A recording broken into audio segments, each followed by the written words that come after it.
Y'all, we back with another Solo Leveling Rise video, and basically we're going to be doing another tier list, but this time it's going to be a little bit different. It's going to be more so focused on what you should re-roll for and what's going to help you progress through the game from the beginning to the middle game to then the end game, of course, right? Now, of course, there's some characters that are only efficiently used at the end game. So that's basically going to be how we are going to be rounding up the concept of this tier list. Basically, what can help you actually get to the end game, what's good all around, and so forth. So don't get me wrong, there's going to be some characters that are actually very good. The only issue is, are they good for you in the start of the game? All right. So that's basically what we're going to be basing a lot of it off of, and then what's going to be helping you at the end of the game. All right. So let's just get right into it. I'm only going to be talking specifically about SSRs. We're not going to be going over any of the SRs. I don't feel like there's a need to go over the SRs because a lot of them are unique in their own way and a lot of them are actually pretty good. So if you're trying to target an SR, it's kind of, I mean, you really don't want to target an SR, to be honest. Realistically, don't try to re-roll for any SRs because when you're doing story, there's going to be a lot of story quests that require you to use a character. Like a lot of the side stories require you to use a character, and if you do own the character you end up having to use your own character. And what ends up happening is if you didn't invest into this SR character, then you're basically gatekeeping yourself in a sense. You're basically putting up this wall that makes it more difficult for you. So probably don't roll for any SRs because, like I just explained, if you don't have them, they will give you the character at at your current level. But if you do have them, then you're gonna be stuck with the one that you have in your box, and that's just gonna hinder you until you invest into them. So yeah. Anyways, like I said, we're just not going to be talking about the SRs, and we're just going to be going straight up with the SSRs because that's what you're going to re-roll for. Now, first up, we have Wu. Uh, if it's just like the early release, which it most likely will be, this is like for when you're a new player. You will have him as a 7-day login reward. So as long as you log in for 7 days, you will receive him for free. And then on top of that, then the next 7 days you'll get his weapon for free. So in terms of re-rolling, you probably don't want to re-roll for him. There's no need to re-roll for him. You're going to be giving him for free. It's simple as that. Next up, we have Sayo. Now, Sayo is an absolute powerhouse. She is a tank, yes, but she gives herself shield. She can reset her cooldowns. She does a ton of damage. Her weapon scales her crit damage higher, so as long as you build crit rate, you'll be able to crit like a large amount of damage, especially when she's resetting her skills constantly. All her DPS is basically based off her HP. She's basically going to be very good for you early game, mid game, and late game, all around, providing you survivability, DPS, all of it. When you get to quests that require you to not take a certain amount of damage, she's going to be there for you. She's going to do the damage for you. She's going to do all of it for you, right? Besides healing, right? So she's even good as a support too, right? Because you could get a shield if you're using your Sun Jin Woo as your main, as obviously when you're using doing any quest that requires him, right? So in my opinion, she's SS worth, like overall one of the better characters to have to reroll for, right? Next up, you have Lim Tae-gyu, and basically what he is he is a DPS core attack, ultimate skill, I guess, breaker. I don't know really how you could. He's just a DPS, right? So he's a DPS, and his first skill allows him to, which he has 3 stacks of it, allows him to evade and then immediately be able to proc his core attack. So of course he could do a lot of good damage with his core attack. On top of that, of course, it gives him a lot of mobility. He does good damage. Like his ult does a lot of damage. It basically gives you, I believe, 8 charged shots. It's basically like his second skill. It gives him like 8 charged shots, and he could rapidly fire it. And you could like combo it with like his other skills and stuff. It's very nice, right? Because like it's a continuous ult, right? It has a duration, and you have a certain stock amount of arrows that you can shoot. But it does a lot of damage. He does good break. He increases your core attack as a support. I think he's a very good usable character, depending in scenarios. And he is dark, so I'd like to put him at S very good because in terms of dark breakers and DPSs, he comes like literally comes out on top. Next up, we have Min. Now, Min is a healer, buffer, and I like to run a Power God set on him as well, just to give that boost in how quick I could get my Power Gods for my team. But aside that, from like his overall kit and character, I'd say he's one of the best characters in the game, not in terms of DPS, but in terms of what he can provide in utility for your team. So he can heal, he could give your team crit rate, crit damage. He can increase get damage taken on the boss. He can disguise himself. He does a bunch of stuff, right? So like he's basically that one character that you use like almost in every team just to provide the damage, increased damage taken, and then also heal your team. And of course, his skill that does increase damage taken is like an aura that he throws on the field that slowly moves forward.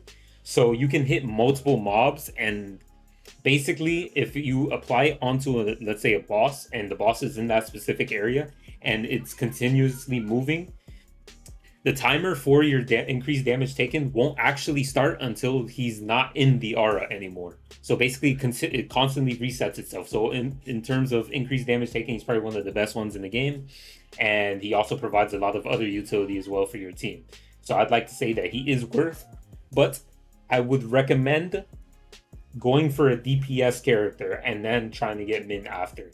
He's not the make all break all, but having a DPS will absolutely carry you from in like doing story. He's more so for like when you're trying to speed run things and you're trying to output a lot of damage and you need survivability.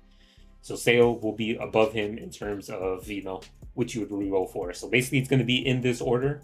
How I put them is going to be in the order of terms of which is better in terms of rerolling, in my opinion. Right? I think these are going to be the best for the characters. I've used a lot of them extensively. So next up, we have Libora. Now, Libora, just as Min, also can increase damage taken with her charms, and she can apply charm through multiple different ways. A lot of her kit allows her to apply charms. Now, she also can, like when you do get more dupes, she can increase her crit rate and crit damage. She can do off-field damage, so basically she could summon like these little minions on one of her skills, and then you could swap characters, and those minions will still be out shooting at the boss, right? So she's a very good support DPS. So she's more of a support DPS, how I see her, right? Like she can be a main DPS, but I mean, if you're trying to go for a main DPS, I'd rather just go for like Lim Taegyu. He'll fulfill the dark role of main DPS better than she will. But she does have that. If you do not have Lim Taegyu, you can use her. She's not bad at all. She can basically cover two fields of being like half of Lim Taegyu and half of Min. So she kind of does a little bit of both. Now, she doesn't do break, but overall, still being able to increase damage taken and do supported DPS is good overall if you do not need the survivability. So, yep, I'd like to put her, I wouldn't say she's worth re-rolling. I'd like to put her in very good because Min is just a better version of her in terms of the utility aspect. And then in DPS, there's so much better characters than her. Yeah, more like that. More like this. She's good, but like she's not worth re-rolling. Understand? Now, granted, if the game does happen to be just like the early access where you were able to spend money and eventually get her from buying the bonus packs 10 times, then you do not re-roll her, and then in this case, she would be not a re-roll. But if you're not a spender, then she's gonna be very good. I wouldn't say she's the very best. I'd probably put her in even an A, but I don't want to diminish her character that much because she is actually pretty useful.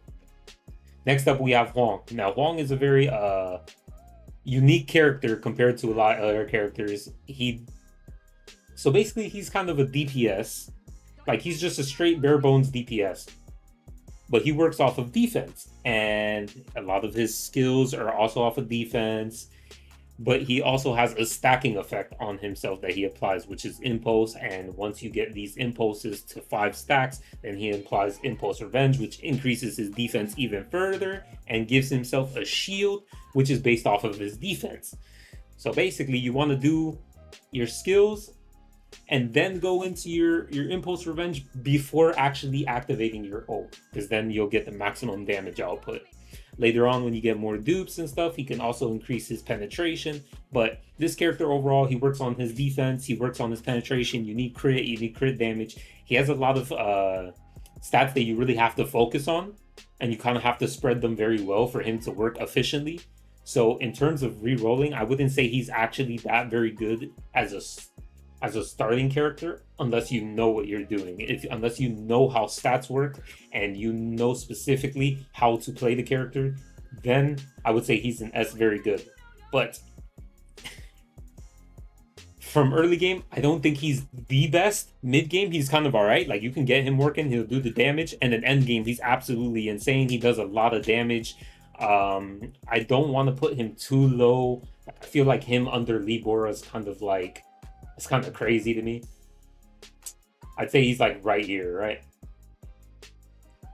Next up, we have Emma. So Emma is basically another DPS tank.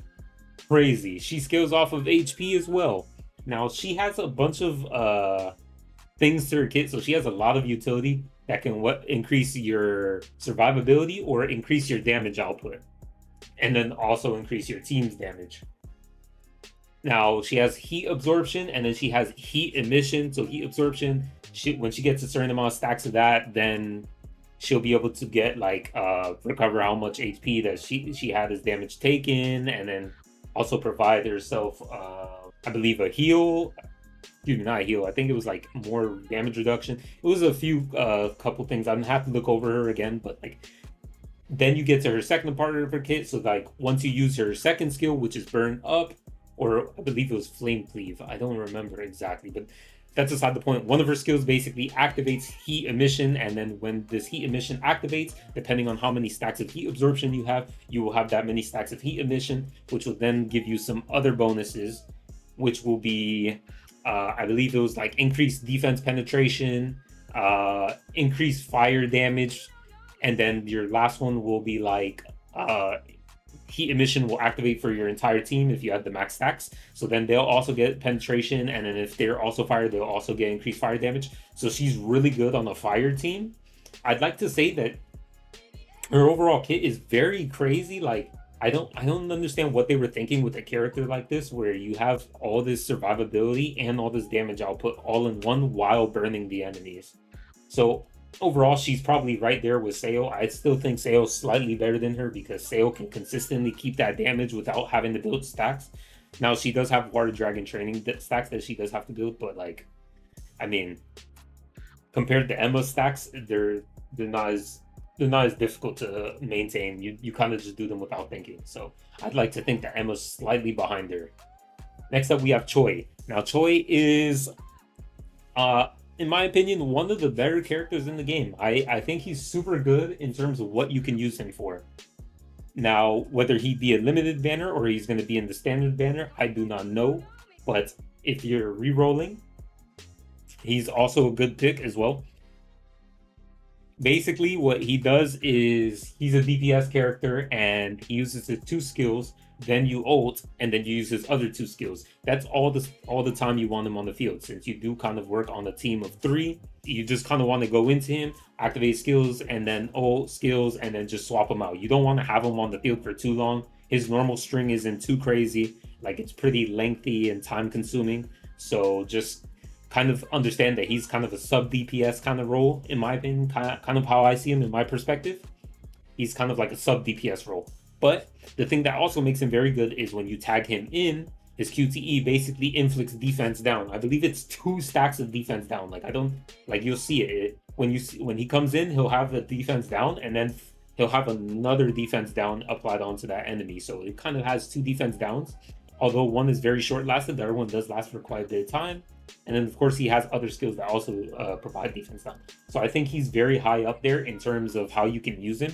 So if you're not using an increased damage taking character, you can use him because he will be applying defense down, and he will be supplying DPS output for your team as well. So I think he's a very good character overall. Okay, he can also burn too. I forgot to mention that as well. So I kind of feel like these characters are way up here, right? Now, of course, I feel like Min has to be above him. I want to put Choi above, but there's a bunch of characters that can inflict defense down, and there's a bunch of DPS characters that can also do what he does, right? Like DPS. And there's just not that many characters that can do what Min does or Libora.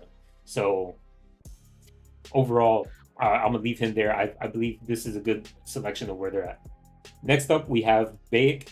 So Baek is another tank that works off of defense. He breaks a lot. Like the amount of break that he does is very, very, very, very good. Like I can't stress it enough. Between him and Wu, they're both the best breakers. But I think Baek has him beat simply because Baek also, once you get 3 stacks of White Flame on the enemy, you will proc Violent Explosion, which will do, I believe, 400% damage of his defense. And he can inflict defense down as well when it does proc. So he can break and supply defense.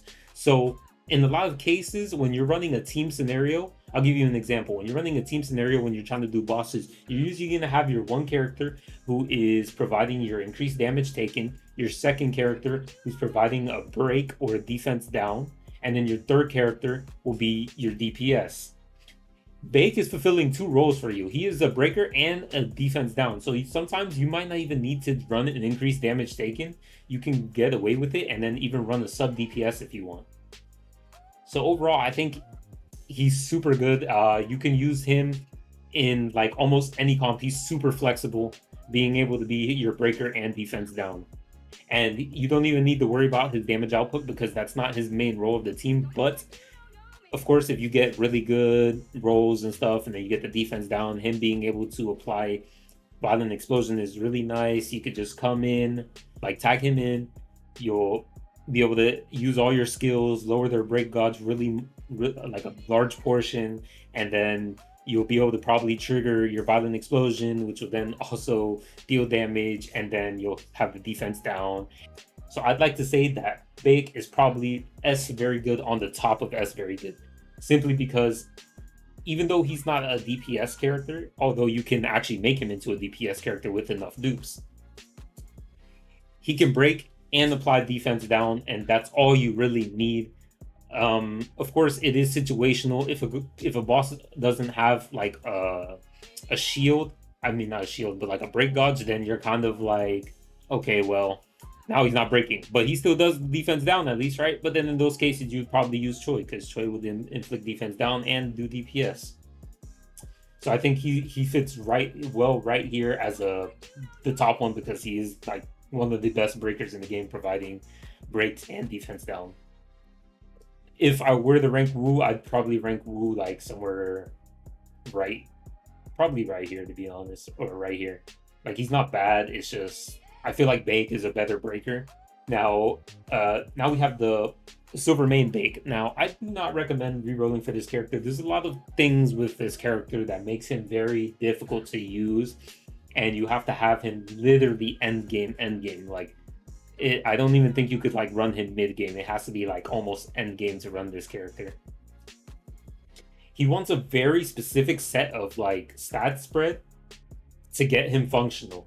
Now, if you don't know what this character does, he's basically like an auto attacker, like your basic attacker. You just continuously keep spamming one of your skills to buff you, and then you just keep spamming your normal attacks constantly, just to keep hitting the enemy and keep hitting the enemy and keep hitting the enemy. Of course, the stimulant increases his damage output and also increases his attack speed, so he can attack very fast and rapidly. The only problem is that he does drain his own HP, and he also increases the damage that they do to him. So he gets low very fast. Of course, the lower he is, the more damage he deals. The only issue with this is it's more of a risky play, and when you're trying to progress in story, he doesn't really help you that much because you don't want to get below a certain threshold of HP. Any hit could probably kill you. It's like this is for like a well-rounded team with like probably Min, and a shielder, so that way you can consistently make sure that you're not dying to anything. He needs a full rounded team and a full specific set. So now his set needs Dragon Knights, so that way his core attacks can do a lot of damage because he's going to be attacking rapidly. So when your core gauge starts to fill, you'll be attacking more. And core gauge is basically like the more attacks you do, eventually your core gauge will fill, and then your normal attack string will be like an enhanced version of your attack string. But yeah, so basically you just kind of want to spam them with that set, and then you want to have the skeleton set, which is another set which does, it's an accessory set that you equip onto him that does more damage the lower HP you are. So that's going to be his best set. So you want to have like these very specific sets, and he's very risky. He has a very risky play style, and it kind of makes it difficult, especially as a new player, to actually perfect the damage output that he does. Like I wouldn't recommend this character to anybody. He's just not there. You know what I'm saying? It's just not there. He needs a bunch of stuff. I wouldn't say he's recommended in terms of rolling. I'd say he's pretty bad. He's pretty bad. You probably wouldn't want to re-roll for him. Now we have Che. Now, Che, I didn't necessarily, I forgot to actually implement Che into this, and I'm already halfway through, and I'm not going to re-record this. So, Che, I don't have a very defined definition on where she would sit at yet, specifically because all we know is we've seen how she attacks from the leaks, we've seen her skills and what she implements, and they seem all very insane. Like, I'd like to put her right here, right above Min. I don't think she's going to be any better than these two, just simply because they have survivability as well. But the brand effect that she applies onto enemies is actually going to be insane. She's going to probably be the best DPS in the game, no matter how you see it. I'd like to say as a starting player, she's going to be SS worth, because her being able to apply increased damage taken. She's basically like Min applying increased damage taken with her brand effect. So she's going to be doing a lot more damage to these enemies who have this branded effect. Excuse me if it's not called branded, but I feel like I think it was called branded. I'd have to look over it again, but I'm pretty sure it's branded, the effect that she applies, which increases the damage dealt to them. But I would like to say that she's probably like right above Min, and probably not too far from the other two characters. She might do more damage than them, but she doesn't have the survivability and utility that these two characters have, so I wouldn't put her above them, because they just do as much, they're probably going to do as much damage as Che, and she's basically going to be, you know, she's basically not going to have the survivability that these two have. So it's just like, can I really rank her above them when, like, even you can use Sayo and Emma even for the hardest of contents where there's a bunch of telegraphed attacks, but like sometimes you can't dodge them, or you're getting constantly hit by status ailments and stuff. Like I just can't really put her above them, but she's definitely going to be above everybody else on the list except these two. So if I were to put it, I'd put them as use this Li Juhi as a placeholder. She'd be right here. She'd be right here. So excuse me for the scuffness. I completely forgot to add her to the list of icons, but she would be right here. Or maybe even right here. Maybe a little bit better than Emma, but definitely not better than Sayo, because Sayo, when she starts scaling with her weapon, exclusive weapon, it's too much. It's actually too much. But yeah, that's going to be about it. I appreciate you guys for watching. This is basically going to be a what you reroll tier list. As I said, it's going to be in this order. You're going to have these characters in that order of rerolling. Now, of course, when the banner does drop on the release of the game, Che is going to be in the limited banner. So, of course, she's limited. You're probably going to want to re-roll for her, right? Because, you know, Sayo and Emma and all these other characters, aside Bake, are going to be on the standard banner. They're going to be in the pool. They're going to be everywhere. So that's the only time that I would recommend her. But I was just saying, from a standard perspective, if you were to re-roll and you were to get these characters, they're not bad either. They're actually really good. But, you know, of course, her limited banner should be up on the release of the game, and she would be basically the character to reroll for Che, not Li Juhi. This is just a placeholder. But yeah, this is where she would sit in the actual ranking if you were rerolling in a general basis and not just rerolling because she was limited, right? I appreciate you guys for watching. Let me know what you guys think on the tier list. Of course, this is, in my opinion, based on how I played all the characters and how I feel like they rank in terms of beginning to the middle of the game to the end of the game. I've played with a lot of these characters, and these are just kind of how I felt with these characters throughout the game. This is just basically to help the majority of the community decide what they're going to play as to help you progress in the game. And I think those top five characters are going to be the best characters to help you progress. And then the other ones are just going to be kind of good sub options to get with them, right? But yeah, it's going to be the end of the video. Ugh, excuse me. I don't know what happened there. That's going to be the end of the video. Peace.